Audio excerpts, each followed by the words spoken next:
So after we hit the little Phantasm section, since there wasn't a very long line to see just about anybody else, we just tried to hit a couple quick people before we headed out.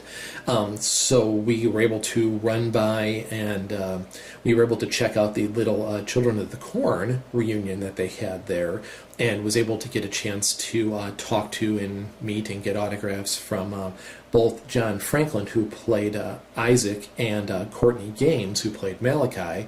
Both were really cool guys. John Franklin, I believe it was telling me that he was from the area and was talking about, some of the local stuff, and that he had flown in a little early to visit the family. Just a really cool, down-to-earth guy. And I was talking to Courtney Gaines about some of the different movies that he had been in that you kind of forgotten about over the years. He was in a teenage spring break movie called Hard Bodies in the 80s. Was also, you may forget, was in Back to the Future. He was the one who cut in when George McFly was dancing at the end.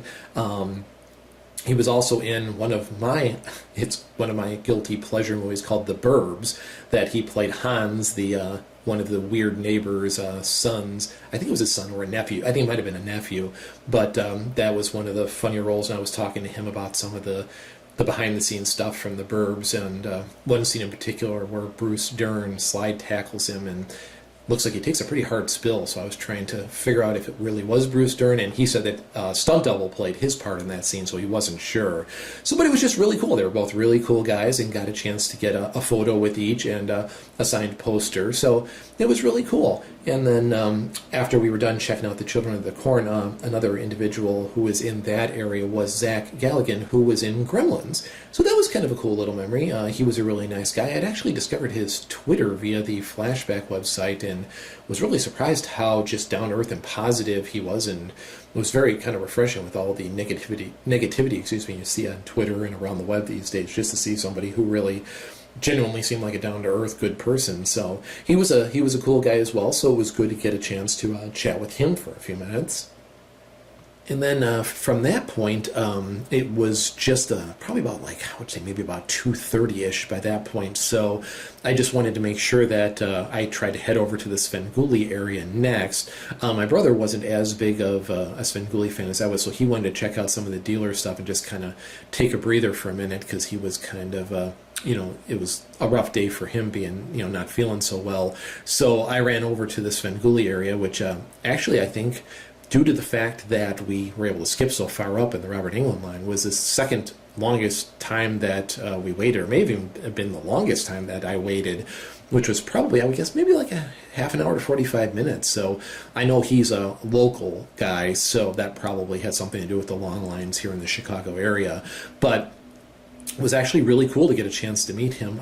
Growing up as a kid here in Chicago, we used to watch his program when he was known as Son of Svengoolie back in the late 70s. My mom used to work nights on weekends, so my father used to have a little party, and we used to watch the old horror movies on the Son of Svengoolie show growing up. And it was actually kind of cool to see that he's back now as Svengoolie on MeTV. So it was really cool to get a chance to meet him, got a chance to talk to him for a few minutes.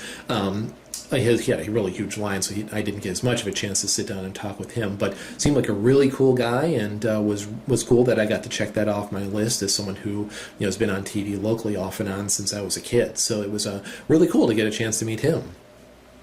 And then after I hit the Svengoolie line, I met back up with my brother, and we headed over to the Robert Englund line, and we were kind of prepping for, not knowing how long that was going to take, because that was another really huge line. And we knew with him that we were supposed to get the line jumping privileges, but we weren't sure exactly what that meant, because I know you could, there were other people who had the VIP package, as well as people who bought autographed tickets, who were being lined up at certain times a day depending on their number. So depending on how much of that was going on at the same time, you could still end up in a little bit of a line, even if you jumped over a good chunk of it. So we wanted to hit that one next, since we had the free autograph ticket for that one, just to make sure that we got that one in. And I was actually really surprised. I had gotten a little Nightmare on Elm Street from the first movie poster to have him sign, and I almost couldn't even get it out of my bag fast enough, because we actually were brought all the way up to the table and barely got it out in time. And it was cool because they had the makeup that he had worn from the night before on display. There was a silent auction, but it was on display, so I got a chance to check that out. And then got a chance to have Robert sign. There wasn't as much dilly-dally in his line, I think, just because it was so huge. But seemed like a really cool guy, down to earth. Didn't get a chance to chit-chat as much as with some of the other people who had smaller lines, but seemed like a really cool guy in the amount of time that I was able to swing by. And so it was really cool. I pretty much, at that point, had predominantly most of the autographs that I was looking for. So we decided, since it was getting closer to dinner time and the end of the time when the people would be in the rooms, that we would just go put the rest of our stuff in the car because we wouldn't need it afterwards. Oh, I forgot, we did try really quickly to run back into the room to check and see if I could get the last two individuals from the Phantasm cast that I had missed, but unfortunately that was the exact time that they were doing the Phantasm Q&A panel, so the whole cast wasn't there at that particular time. So that was why we made the decision to go put the stuff in the car. Unfortunately, after we had dinner, some of the the vendor room still was actually open, and some of the celebrities were still in there signing.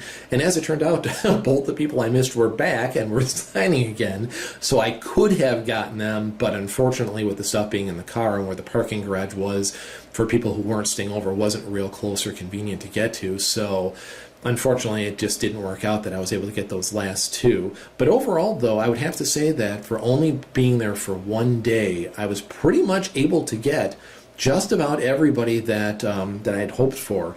And I'll kind of recap the good, the bad, but the line jumping thing really saved the day for us. If we wouldn't have had that VIP thing, I think we would have been in big trouble.